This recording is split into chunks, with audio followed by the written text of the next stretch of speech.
Что тебе понравилось в сегодняшнем разговоре? Вопросы. Вопрос. Динозавры. Интересные вопросы были, да? Мгм. Какой вопрос тебе понравился больше всего? Динозавры. Нет, вопрос какой понравился больше всего? Вопрос какой понравился? Из-за чего ты больше всего мной гордишься, да? Мгм. Ну да. Я тобой очень сильно горжусь, сын. Мгм. Бро, смешно. Якутск Ньюс. Лучшее из якутского интернета.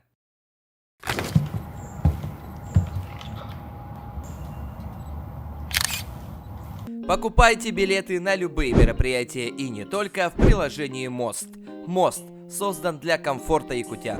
Всем здравствуйте, меня зовут Таронова Марина, мне 37 лет. Я являюсь мамой Вовы, мальчика с расстройством аутистического спектра. И мы сегодня пришли к вам по приглашению поделиться, рассказать нашей жизнью, как мы живем с расстройством аутистического спектра, как мы приняли наш диагноз. Мне 12 лет. Вов, ты учишься в школе?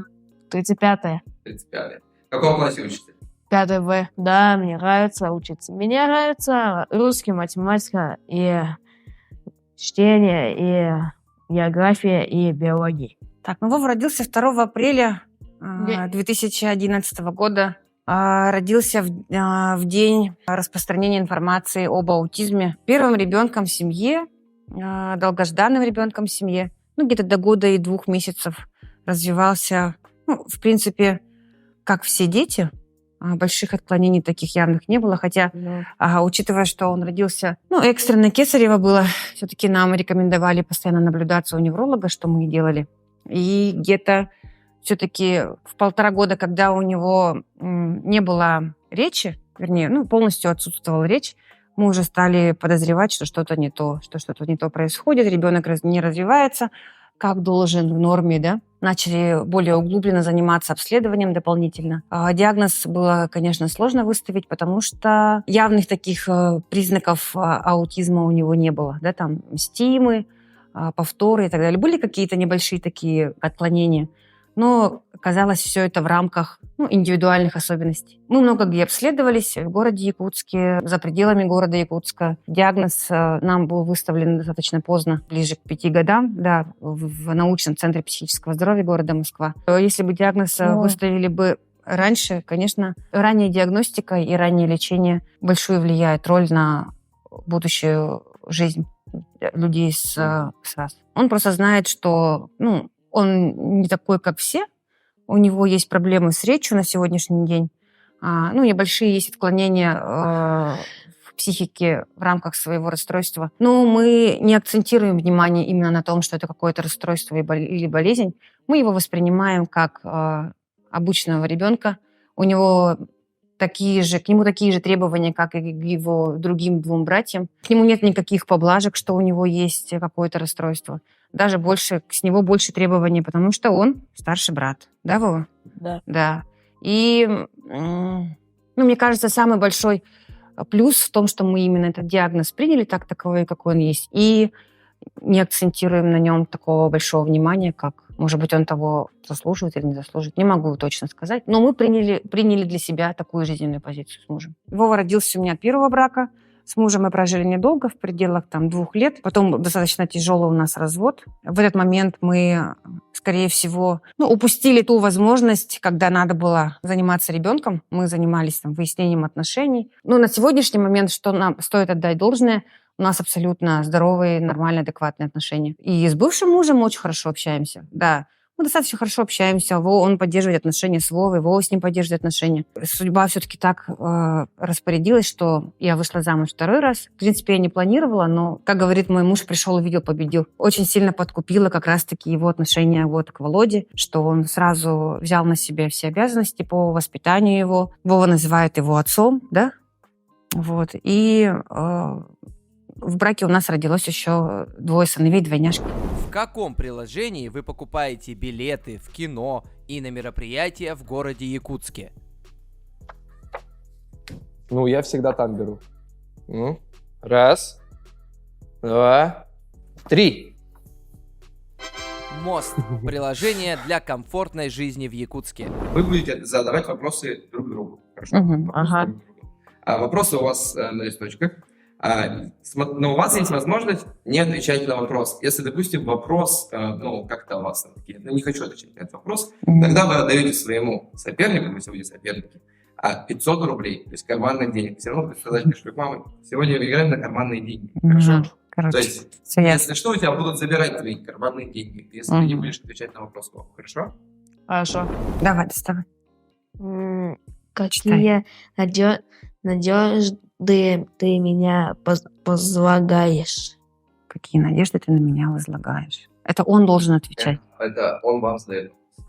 Что ты вырастешь достойным, порядочным, добрым человеком, освоишь академические знания, получишь специальность, по которой будешь работать в будущем, я надеюсь. Самое главное – жить в будущем без меня. Когда мама не станет, такое все равно рано или поздно произойдет, что ты сможешь обеспечить себя, свою семью в будущем и полноценно жить достойным, порядочным человеком. Вот на какие надежды я на тебя возлагаю. Давай, теперь я.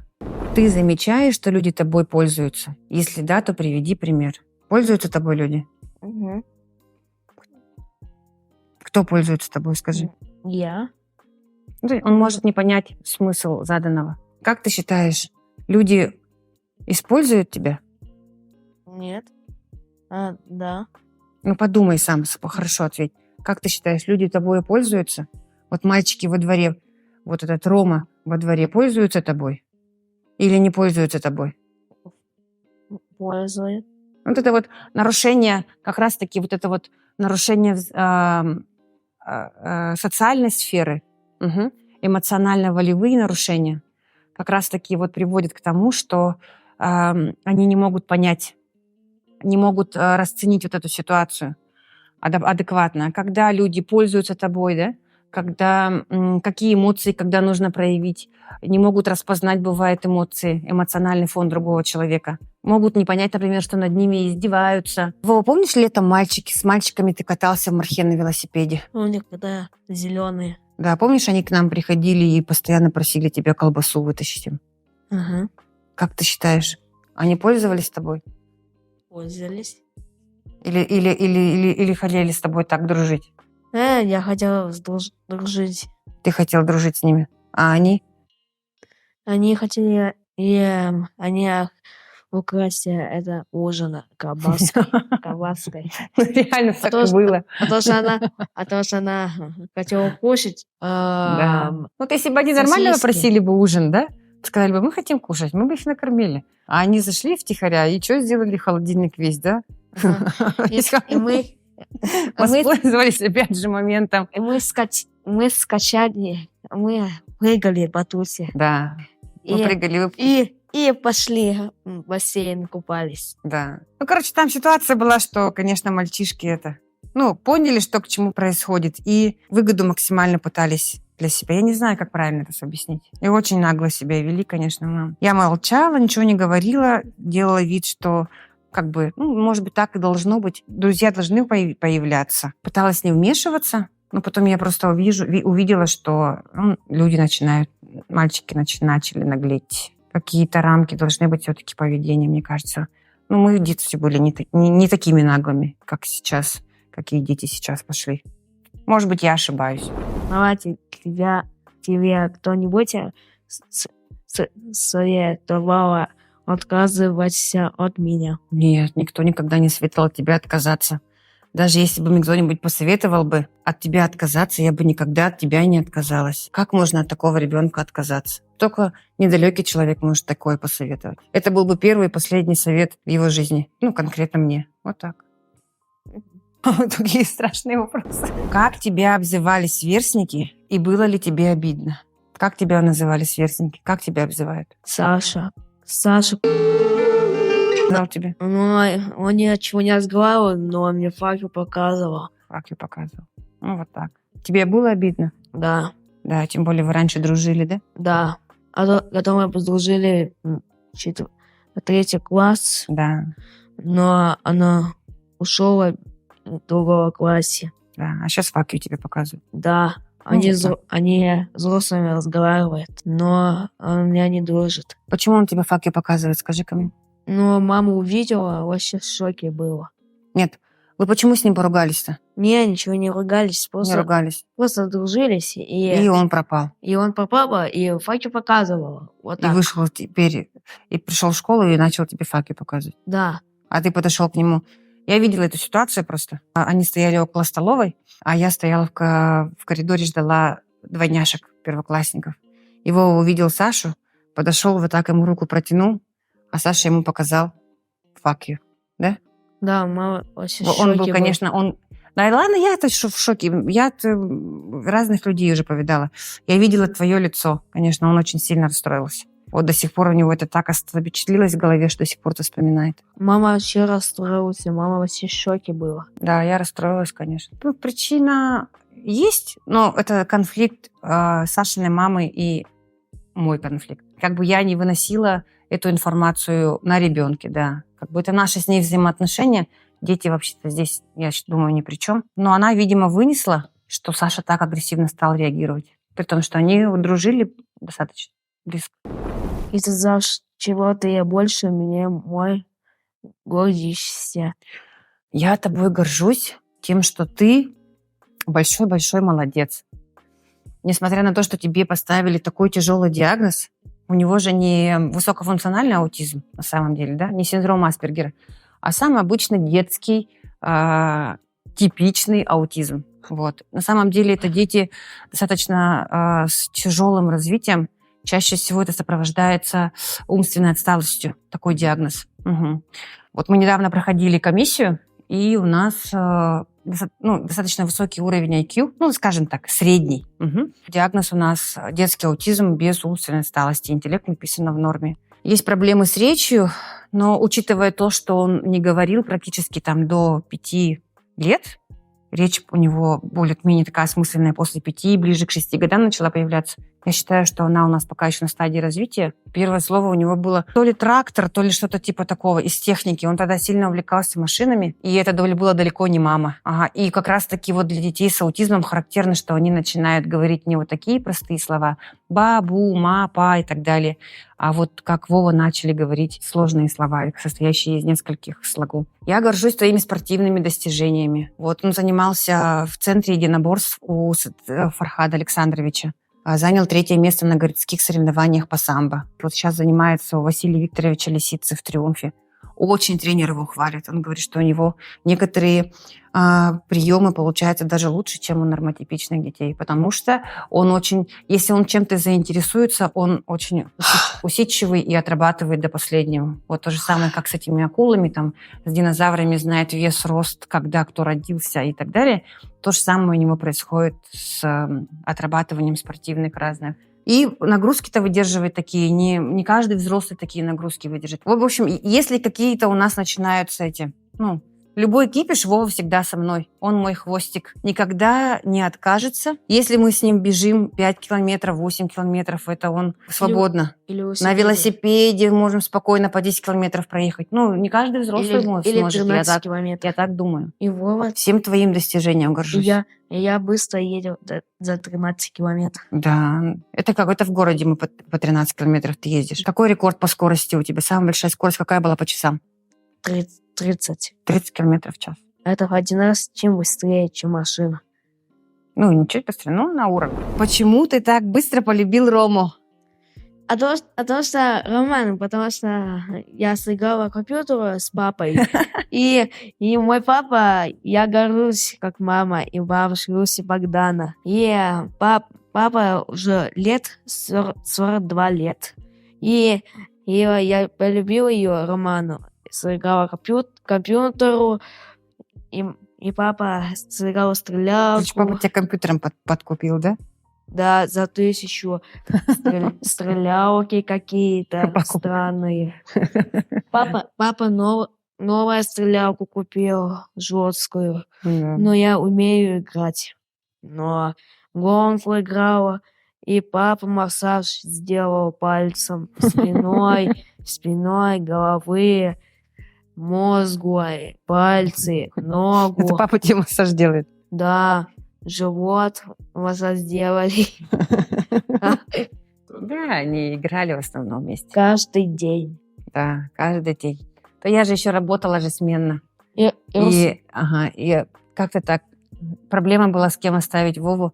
И Рома сам вызвал и сказал: оставь со мной, пусть со мной посидит. Я умею с детьми сидеть. И все. И так они и сдружились, скарифанились, да? Ну все, а потом, да. А потом он... Сразу Рома же такой у нас авторитетный. Он же такой большой у нас, крупный папа. Ага. И Он большой, сильный папа. Да, и со мной Вова плохо занимался на занятиях. Да, но со мной ты Почему? плохо занимался. Кричал постоянно. Там, ну, Первый ты... класс? Нет, когда ты совсем маленький был, когда тебе было там 3 года, когда к Нине Исаковне ходили, ты тогда совсем себя плохо вел. А вот с Ромой он очень хорошо занимался. Сама Нина Исаковна говорила: пусть Рома приводит. И у нас прямо... Я договаривалась про занятия, про расписание расписывала, там, где что, какая реабилитация идет. А на все занятия, на все там лагерь даже, вот они заезжали как-то в «Ласточку» на 5 дней. И с ним заезжал везде Рома, потому что он с ним себя очень хорошо вел. Ну, авторитетный такой у нас папа. А Руси Богданова очень жесткая, толстая. Да не болтай все про братья. Это вырежете. А Руслан? Это вырежете. Вова, это не рассказывай, что Богдан толстый, не надо. Не говори. А Руслан очень Он просто худой. А Рустам худой, да. Ну, вот такие, что сделаешь. Он первое время ревновал, конечно. Ревновал и постоянно вот так ко мне ластился. Ну, типа, тоже внимание хотел. Сядет, присядет рядом и так далее. Но мне кажется, наоборот, я как раз тогда в декрете была, и у нас с ним максимально такое время было, что, мне кажется, больше внимания всегда было ему, наоборот. Двойняшки, они как-то вдвоем росли, они друг у друга есть, бабушки там подключались, муж очень плотно занимался. А в это время как раз мы с Вовой максимально начали реабилитацию уже проходить. Больше времени даже мы с тобой вместе проводили. Мы посмотрели аквариум, там акулы плывут, и барракуда есть. Где? В Москве. В аквапарк ходили когда? Мы... Или как он называется? Москвариум, да. Там Да. плывут акула. Да. Морского дьявола посмотрели, барракуда. Касатку видел там? Касатку? Да. В Москве? Да, там такой большой-большой стоит, и она понимает. Да, я видел. Около 10 тонн. Да, фотография есть. Мама, почему я родился с такой болезнью? Так, твое расстройство – это не болезнь. Это все-таки расстройство аутического спектра, не зря называется расстройством. Это отклонение от нормы психического развития. Но это не болезнь. Болезнь все-таки она имеет свойство лечиться и вылечиваться. А расстройство аутического спектра, оно не лечится, оно корректируется. Проявляется в виде нарушения социальной адаптации людей, взаимодействия с другими людьми. 2 основные причины, рождения детей с раз: наследственные и ненаследственные. Генетическое — это понятно все, да? Все-таки я знаю такие семьи, у которых в семье есть больше одного ребенка с расстройством аутического спектра. На сегодняшний день порядка 10 таких семей знаю, да. И ненаследственные факторы. К ним относят более взрослый возраст, да, более поздний возраст рождения, там вредные привычки, к ним относят факторы окружающей среды, вирусные инфекции, перенесенные женщинами во время беременности. Также много знаю таких семей и детей, которые родились в более тяжелой обстановке и с более тяжелым анамнезом, так скажем, да, у беременной. Там дети бывают абсолютно здоровые, потому все-таки все индивидуально. Нам предлагали сдать анализ генетический в Москве, но он приличных денег стоил на тот момент, там порядка 50 тысяч или 70 тысяч. Они кровь берут на анализ, слюну и волосы и определяют, есть ли ген аутизма. Ты сильно переживал из-за смерти бабушки. Мы с бабушкой приготовили на оладьи. Не, подожди, Вов. Послушай внимательно вопрос. Когда бабушка Катя умерла, скажи, что ты чувствовал? А бабушка Катя уже сигареты курил каждый день, вечером, утром. И легкие закашляла. И бабушка Катя умерла. Угу. Мы поставили могилу, она умерла в 2020 году. Угу. И бабушка Катя уже 85 лет. Да. Ты грустил? Нет, я просто... Только бабушка Света, которая она грустила. А ты не грустил, что ли? М-м. Ой. Когда прабабушка Катя умерла, тебе плохо было? Ты переживал? Да, я переживал. Ты грустил или веселился? Да, я грустил. Ну вот, так и говори. А то как будто бабушка умерла, и ты не грустил. Мы все грустили. Вова плакал. Ты плакал или не плакал? Ты не плакал? А что делал? Просто я грустил. Про бабушки Кати скучаешь? По прабабушке Кате? За счет его расстройства у них есть нарушение эмоционально-волевой сферы. И эмоциональной в частности. Вот касаемо этого вопроса. Хотя я знаю, что он очень сильно переживает. Он очень сильно был к ней привязан. Такая большая любовь у них была. Полноценно эмоции, скорее всего, может не проявить. Хотя может их переживать, конечно. Не умеет их высказывать правильно еще, проявлять. Готова, что я всю жизнь буду жить с тобой. Да, я к этому готова. Причем мы уже даже обсуждаем с мужем, где ты будешь жить в будущем, какое жилье тебе достанется из того, что имеется. И, скорее всего, если не сможет адаптироваться в социальной среде, там, завести семью или, возможно, ухаживать за собой в будущем, мы же не знаем, как расстройство поведет себя, да? В будущем у нас сейчас начался пубертат, в будущем будет переходный период, да? Во время переходного возраста, пока мы с ним лечились в НЦПЗ, я многое видела. Видела много мальчиков, именно мальчиков больше, чем девочек, сразу хочу сказать, и мальчиков, таких, у которых переходный возраст повернул вообще на 180 градусов поведения. Многим из них вообще в будущем светит психоневрологический интернат. Не могут за собой ухаживать, не могут влиться в окружающую среду. Насколько мы с мужем сможем быть рядом, конечно, мы к этому морально абсолютно готовы. В идеале, конечно, хотелось бы, чтобы у него была хорошая жена, добрая, понимающая. Вот, чтобы у него, конечно, были дети. То все условия предоставим максимально. Все, что от нас зависит, все сделаем. Со мной хочешь жить? А жениться не собираешься? Нет, нет семьи. Нет, жену-то будешь заводить, нет? Девочек же много. Девочки нравятся тебе? Ну да, В классе у тебя очень красивая девочка одна есть. Соня. Да. Еще? М, Рената. Рената, она... Шикарная. Все Но Рената нас близко не подпускает к себе. Она... А я ей говорю, Рената, скоро ситуация изменится, когда Вовка станет чемпионом по боксу. Она смеется, такая хорошая девчонка. Ну, время покажет. Он пока еще маленький, конечно.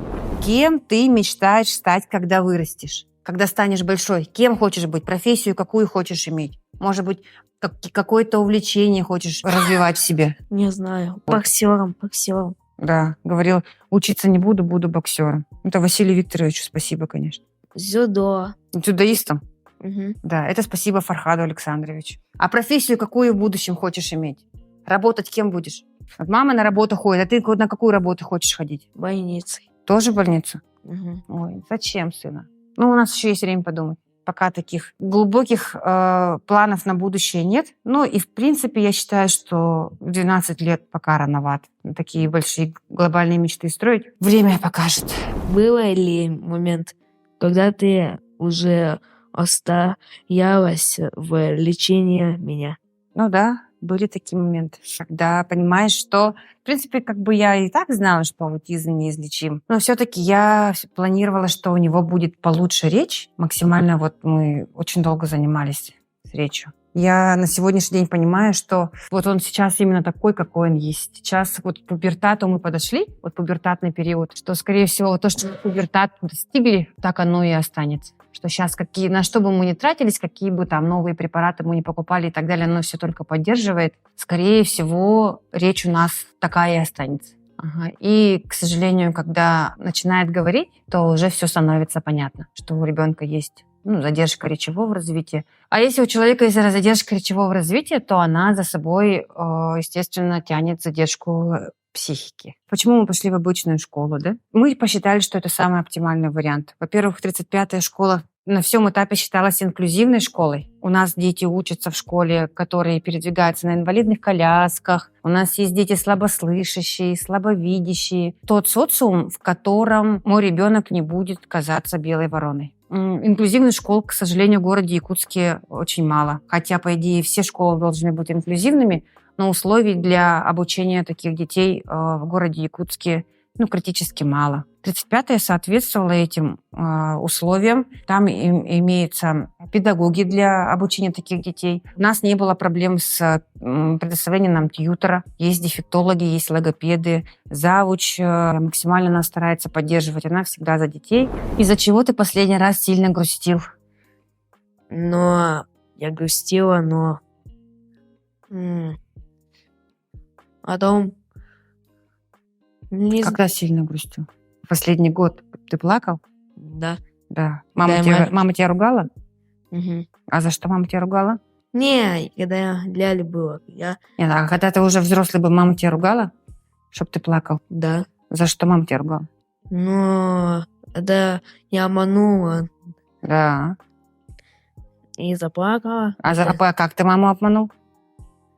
за продуктами колбасками.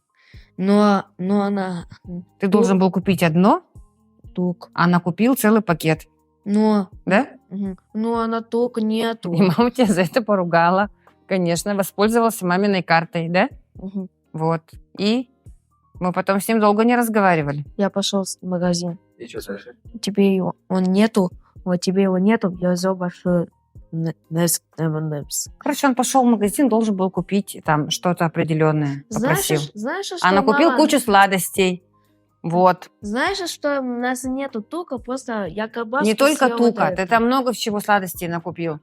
Огромный пакет ММДМСа купил. Да, все. У нас тука нету, только Да. вот тот справа есть. Я его не из-за сладости поругала. Понятно, да? Мне не жалко, не в деньгах дело. А я его поругала из-за того, что он меня Обманул. обманул. Да. И потом мы с ним не И- разговаривали. А мы с мамой Потому что если ты сказал, если ты помирились. обещал, что ты вот то-то купишь, вот то-то и должен покупать. А так получается, А мы- маминой картой А мы с воспользовался. мамой помирились. Потом помирились, да. Ну, ты обещал больше так не делать, правильно? Мгм. Да. Ладно, я. Давай. В чем сложности детей с моими диагнозом? Дай совет. Так, какие сложности детей с твоим диагнозом? Ну, если вы видите и чувствуете, что у ребенка что-то не то ребенок развивается как-то не так, да? Как, например, развиваются другие дети, да, в детском садике, детей, ваших сверстников и так далее. Постарайтесь не закрывать на эту ситуацию глаза. 4 лет был. Постарайтесь не закрывать на эту ситуацию глаза. Я, конечно, прекрасно понимаю, когда приходишь на прием, я сама была на этом месте, и когда вам говорят, нет, это не аутизм, это сенсомоторная алалия, что угодно, да, кроме не аутизма. Зачем такие тяжелые и страшные диагнозы детям выставляете и так далее? Хотя я подозревала, но максимально же стараешься замылить глаз. Особенно, когда идешь не очень квалифицированным специалистом, и ты рад тому, что тебе говорят. И специалисты говорят тебе то, что ты готов услышать. Вот, и ты радуешься и оттягиваешь период реабилитации и лечения. Вот, если видите, что что-то не то, чувствуете, что у ребенка есть отклонение, по возможности, я понимаю, что не у всех есть возможность выехать в другие города, не старайтесь уйти от проблемы. И чем быстрее вы эту проблему примете, это сложно. Я сама это все прошла. Но чем быстрее вы эту проблему примете, тем вы быстрее начнете ее решать, и проблема начнет решаться. При беременности нет. Чаще всего там... При беременности что могут сделать? Брать околоплодные воды и выявлять хромосомные нарушения. В рамках аутизма нет. Это же нарушение социальной адаптации. То есть это проявляется именно у детей, когда они выходят в социум, начинают взаимодействовать с другими людьми. Да? В сегодняшний день эта распространенность очень высокая. Да, считается от 0,6 до 2% на сегодняшний день распространенность аутизма по всему земному шару. Если сделать перерасчет на количество населения, то получается где-то каждый 50-й человек страдает тем или иным расстройством аутического спектра. Многие из них дожили до взрослого возраста и сами же не понимают. Есть же такие люди вот со странностями, да, которые не понимают, почему у них не получается влиться в коллектив, у них нет друзей, да, у них могут быть приступы агрессии или могут быть депрессивные состояния, у них проблемы есть в общении с другими людьми. Как раз-таки это вот очень много недиагностированных аутистов во взрослом возрасте. А если психиатров, вот когда мы столкнулись с этой проблемой с Вовой, психиатров в городе было 2 человека. Одна принимала в медицинском центре, мы тоже у нее были, и в поликлиниках в 2 поликлиниках шел прием. Попасть было не так уж и легко. Ну, о какой диагностике может идти речь? Не так доступны были психиатры, как бы хотелось. На сегодняшний день психиатры есть в каждой поликлинике. Ну, я считаю, что это одна из наших заслуг все-таки. Тебе уже нравилась какая-нибудь девочка? Ариша, Еще? Соня, Виолетта Читаева и Каролина. Но когда я познакомился с ними, Ну, вы дружите. да, И они к тебе хорошо очень относятся, да? да. Какая дружились. из этих девочек самая хорошая? Каролина. Каролина. А Соня первая ученик. Соня хорошо учится, да? Ага. Соня новая Ага. ученик. Кажется, Каролина, не дружит со мной, но я с Соней подружилась. Вы с моими родными отцом расстались из-за меня. Нет, не из-за тебя, совершенно. И никогда это не было причиной. Он очень сильно тебя любит, вот. Расстались по другим причинам. Не сошлись характерами. Свой выиграл. Стандартная фраза. Ага. Принимается такой ответ? Все, Соня выиграл. да. Ты скучаешь по своему родному папе? Да? По Диме скучаешь? Да, Демид, Наташу, Макс и Коля. Да. Ну, они в хороших отношениях. Коля, она маленькая. Да, Один Коля годик. маленький, братик твой. Один Да. годик. Ну, отец сейчас на СВО, его мобилизовали. Ага, потому сейчас не общаются. Но до СВО хорошо общались. Ага. Общались, но на праздники все вместе проводили. Вот. И семья Дима очень сильно Вову любит. Дима кто тебе? Друг, А папа кто? отец, Папу как зовут? Роман. Ну, вот так. Роман. Он сам так решил. Ну, мне кажется, это его большое желание жить Ага. в полноценной семье. И мой И он, как бы, мальчики же называют папа. Руся, И он сам мам. так выбрал. его Руся лицо похоже на как папа. Да, Руси копия папа лицо, да. Так. Да, нет, у Богдана лицо копия папа. Руся же на меня похож, ты чё? Мгм. А ты похож на меня. Похоже на меня. Да. На коричневые глаза. Нам очень понравилось. Спасибо большое, Очень что вы нас пригласили, что вы освещаете такие социально значимые темы. На сегодняшний день достаточно актуально, потому что век развития социальных сетей. Мы видим, как неоднократно все-таки происходит ущемление прав детей с аутизмом. На площадок выгоняют детей. Да? Вот ситуация недавно была в Санкт-Петербурге, где женщина считает, что больные дети должны играть где-то в другом месте. Да? Там с метро выгоняют детей, в аквапарк не пускают детей с расстройством аутического спектра. Это, конечно, такая стигмация, так скажем, да? Происходит за счет неинформированности населения, людей в целом, да, об этом диагнозе, об этом расстройстве. И чем больше мы об этом будем говорить, мы будем показывать о том, что это не так страшно, и с этим можно жить полноценной жизнью, да, не замыкаться в себе, то тем больше у людей будет уверенности принять этот диагноз и помочь своим детям, самое главное. Помочь своему ребенку может только психически и морально здоровый человек. Вот. У мамочек, если есть какие-то проблемы, постарайтесь не замыкаться в себе. Я понимаю, разные ситуации в жизни бывают, когда хочется все бросить, как говорится, лечь и не проснуться. Постарайтесь искать единомышленников, людей, у которых есть дети с такими же диагнозами, и жить все-таки тоже своей жизнью. Своя жизнь тоже важна. Я всего хорошего вам желаю, и вашим детям, чтобы все было хорошо у вас. Пока.